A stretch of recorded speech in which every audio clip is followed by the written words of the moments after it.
Boa noite, tudo bem? Eu sou o Diego Fortunato, administrador aqui do canal Conservadorismo Adventista. É um prazer estar falando com vocês mais uma vez. E nesta noite eu quero falar sobre um assunto muito polêmico que tem agitado as redes sociais nos últimos dias. O caso envolvendo uma menina de 11 anos que supostamente teria sido estuprada. E a juíza que tentou intervir para que um aborto não fosse realizado. Desse possível estupro gerou uma gravidez e a juíza então tentou impedir que esta criança abortasse. Ao que tudo indica, segundo notícias que estão correndo nas redes sociais aí, e nos canais de notícia, o estuprador seria um menino de 13 anos, o estuprador seria um menino de 13 anos, que teria um envolvimento emocional com ela, talvez uma questão de namoro, e, segundo dizem também, este aborto já teria ocorrido na última quarta-feira. Este é um caso muito complexo, é um caso muito delicado quando envolve estupro, tá? Assim, o estupro ele é um crime extremamente hediondo, ninguém deveria passar por isso, principalmente uma criança, né? E eu, sendo bem sincero para vocês, digo que o estuprador deveria receber a pena de morte. Assim como acontecia lá no Antigo Testamento, quando Deus mandava que os crimes hediondos eles fossem pagos pelo criminoso com a sua própria morte, ali para que o mal fosse eliminado do meio do povo. Então, esse foi um debate muito acalorado, e quando se fala de aborto, geralmente a esquerda política ela se utiliza do trauma, da figura do inocente, na figura do vulnerável, para fazer a sua panfletagem ideológica. A esquerda política ela não me espanta porque ela é totalmente demoníaca. A sua ideologia é demoníaca, é satânica. Mas o que me espanta de verdade é ver que dentro da igreja, alas cristãs, entre aspas, de esquerda, se posicionam fortemente a favor do assassinato do inocente. Porque o aborto é assassinato de um inocente. Mas esses mesmos defensores do aborto são totalmente contrários à pena de morte do estuprador. Aí já começam as suas incoerências. Eles preferem a morte do inocente do que a morte do criminoso. Mas eu não quero falar sobre isso. Eu penso que todas as discussões sobre o aborto, elas giram em temas dentro da esfera da legalidade. Se é correto, se não é correto, se deve ou se não deve. Eu penso que o aborto ele deve partir, o diálogo sobre o aborto, a discussão sobre o aborto, deve partir de uma fundamentação sobre a moralidade do ato. Pergunta que deve ser feita: o feto é um ser humano? Se o feto é um ser humano, então o seu extermínio é assassinato puro e simples. E a Bíblia é totalmente contrária ao assassinato de seres humanos. Não devemos assassinar premeditadamente qualquer pessoa que seja, principalmente um inocente que é indefeso, como o feto, um cidadão que não tem culpa imputada por lei, que é totalmente incapaz de causar mal a qualquer pessoa. A esquerda ela bate extremamente forte nisso, olha, na pressão psicológica que passa sobre a vítima. Enfim, esse caso desta menina, ele deixa bem claro isso. A menina agora estava grávida de 7 meses. E a esquerda tenta de todas as formas assassinar o bebê de 7 meses para que seja aliviado o fardo da criança. Ou seja, para a esquerda é mais fácil matar o bebê, fazer a menina abortar num parto natural, do que anestesiá-la e fazer uma cesárea, salvar a vida do bebê e entregá-lo para adoção. É o culto a Moloque personificado em nossos dias. O assassinato dos inocentes. É o mesmo espírito satânico que moveu o faraó no Egito e que moveu Herodes nos dias do nascimento de Jesus. um espírito maligno que tenta de todas as formas destruir a vida humana dentro do útero materno, quando a Bíblia diz que o Senhor conhece e estabelece os seus desde o ventre materno. Mas eu quero falar um pouco sobre a moralidade do ato, e a pergunta que deve ser feita é: o que nos torna humanos? O que faz um ser humano de fato ser humano? Por que nós somos humanos? O que nos difere de outros seres? Por que somos de fato humanos? Veja, a maioria das pessoas vai responder que o fato de pensar, o fato de possuir consciência, nos torna seres humanos. Como disse René Descartes, né? Penso, logo existo. Então, se eu penso, se eu tenho autonomia, se eu tenho ciência do meu ser, então eu sou um ser humano. Mas aí existem dois problemas graves do ponto de vista científico e do ponto de vista teológico. Veja, o ato de pensar, existe uma probabilidade muito grande de que a raça humana não seja a única raça com a capacidade cognitiva de formar pensamento e de possuir consciência.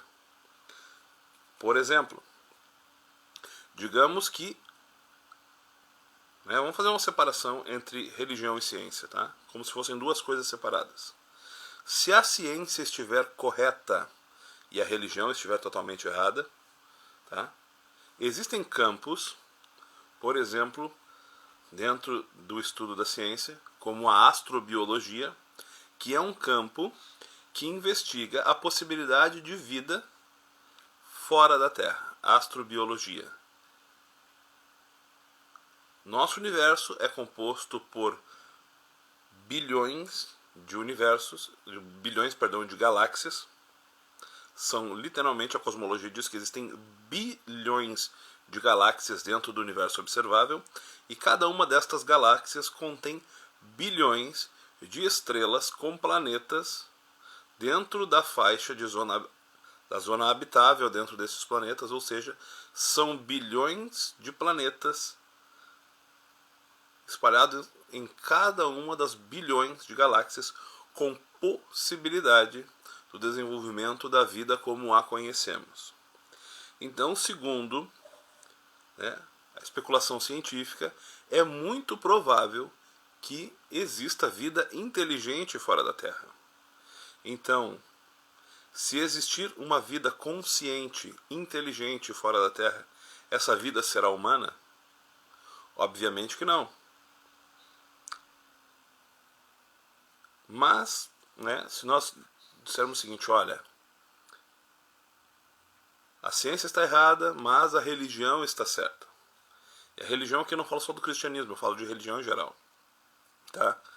Então você vai ver aí que dentro dos mais variados credos existem Deus, ou deuses, o inimigo de Deus, anjos, demônios, espíritos, etc, etc, criaturas místicas, enfim. Então, se Deus, os anjos, vamos pegar aqui dentro do nosso escopo cristão, tá? Deus, anjos e demônios. Todos eles possuem consciência, todos eles possuem uma mente racional. Isso os torna humanos? Não.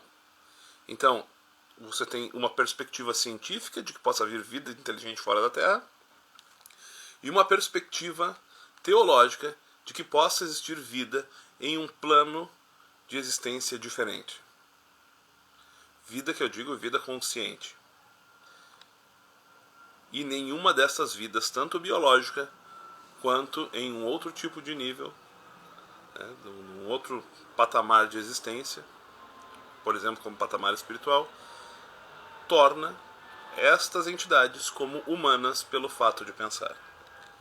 Então, o pensamento em si, a racionalização, a razão, de fato, não é aquilo que nos torna humanos, apesar de nos diferenciar dos outros animais que habitam o nosso planeta. E existem boas razões para especularmos que não somos humanos unicamente pelo fato de pensar, pelo fato de raciocinar, porque podem existir outras raças, outras formas de vida que também pensem, raciocinem e se auto-percebam e mesmo assim não são consideradas humanas. Então fica a pergunta: por que um ser humano é um ser humano?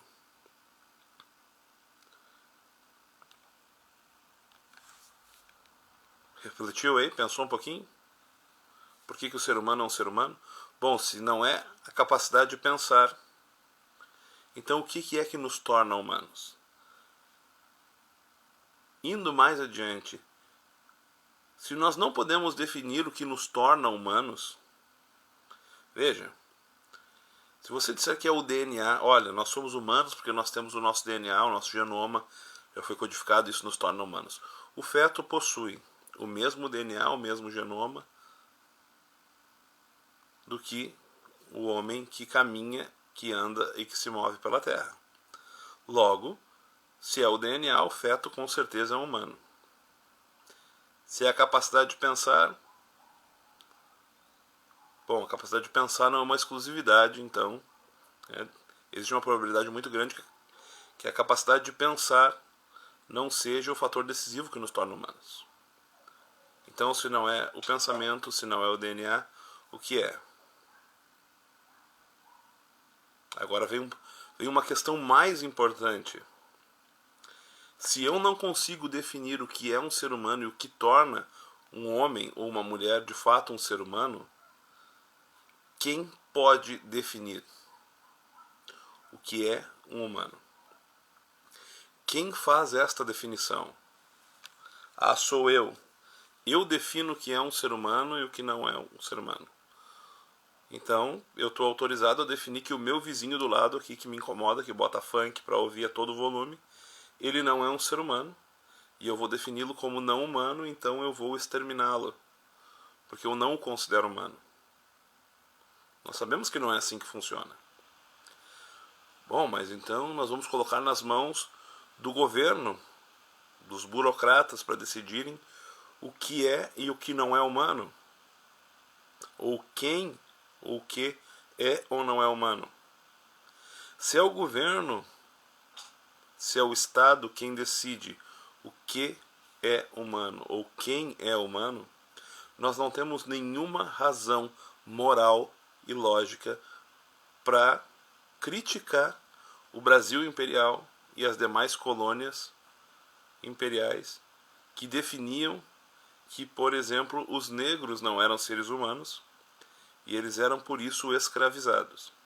Nós não possuímos nenhuma razão moral ou lógica para condenar os muçulmanos que dizem que a mulher não é um ser humano, mas que é algo inferior ao homem, que é algo inferior a um humano, porque os seus governos decidiram que eles não são humanos. Então, a partir do momento em que você coloca esta responsabilidade e permite que o Estado defina quem é humano e quem não é humano, você não pode criticar quando o Estado diz que determinado grupo de pessoas não é humano. E assim resolve exterminá-los. Ah, mas a ciência vai definir quem ou o que é humano. Sim. Cientistas alemães, durante o auge da Segunda Guerra Mundial, decidiram que os judeus não eram seres humanos. Eram uma sub-raça e precisavam ser eliminados para que a Alemanha pudesse, através do Terceiro Reich, purificar a sua raça e ter uma raça exclusiva. Então os cientistas alemães definiram que os judeus não eram humanos. E nós vimos o resultado numa das cenas mais sórdidas e mais terríveis da história da humanidade, através do Holocausto, que matou mais de 8 milhões de judeus.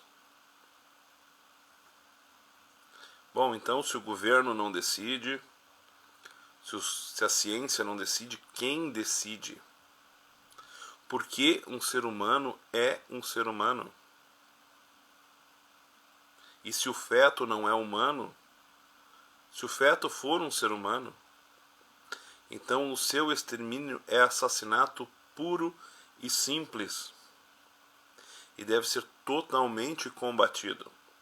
Não interessam as discussões acaloradas, não interessam aqui, né, todos aqueles apelos emocionais que são feitos.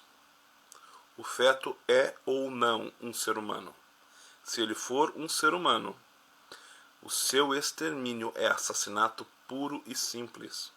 E se você apoia o extermínio de um feto, por qualquer que seja a razão, por mais hedionda que seja, você também está apoiando o assassinato. E se você é cristão, você está em pecado contra Deus, deliberadamente pecando e quebrando o mandamento que diz: não matarás. Toda vida humana é importante diante dos olhos de Deus, incluindo a vida do feto que é inocente. Ah, mas eu não posso definir então o que é humano, o Estado não define o que é humano, a ciência não define o que é humano. Então, a vida humana, ela não pode ser definida. A vida humana, ela é intrínseca. A dignidade, a existência humana, ela é puramente objetiva. Nós somos humanos porque nós existimos. Porque nós viemos do próprio Deus, do nosso próprio Criador. Ah, mas eu não sou cristão, tudo bem. Você não acredita que veio das mãos de Deus. Mas nós somos humanos porque nós precisamos reconhecer uns aos outros como seres humanos. Na medida em que eu enxergo a vida humana como objetiva e atribuo valor à vida do outro, eu estou preservando a minha própria vida. Na medida em que as cidades são construídas e os direitos e os deveres são estabelecidos, nós garantimos o direito do outro para que o nosso direito seja garantido. Então, a vida, a dignidade e o valor estão intrínsecos no potencial do humano. O feto, ele é humano porque ele não se difere de nós. Ele vai se desenvolver como outro ser humano, com as mesmas lutas, dores, anseios, com os mesmos complexos, com a mesma mentalidade, inserido na mesma cultura, terá as mesmas oportunidades, terá as mesmas dificuldades. Então, o potencial da vida humana é intrínseco. O valor dele é objetivo. Se eu digo que o valor dele é subjetivo, nenhuma existência deve ser levada em consideração. Começando pela minha própria, começando pela sua, que define quem é ou não um ser humano. Se o feto não é humano, e se você decidiu que ele não é humano e ele precisa ser exterminado, nenhuma vida vale, ou nenhuma vida deve ser levada em consideração, começando pela sua. A tua vida só tem valor moral e legal, porque a vida dos outros também tem valor legal e moral.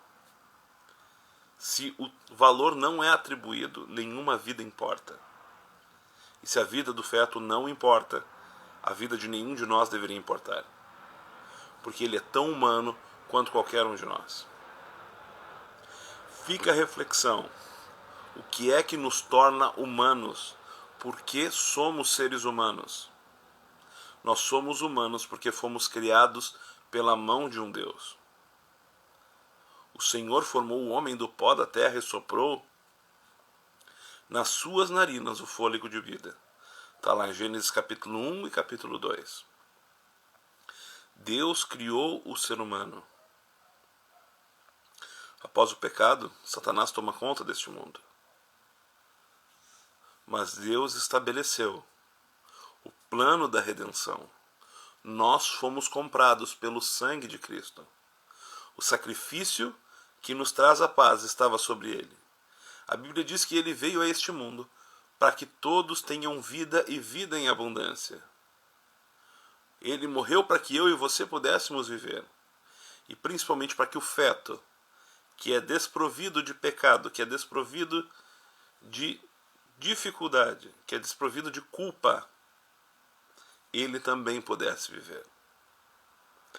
Que você possa refletir sobre as suas posições, que você não se deixe levar por discursos populares por discursos inflamados que visam única e exclusivamente impor uma agenda satânica que visa unicamente a adoração a Satanás através do culto a Moloque.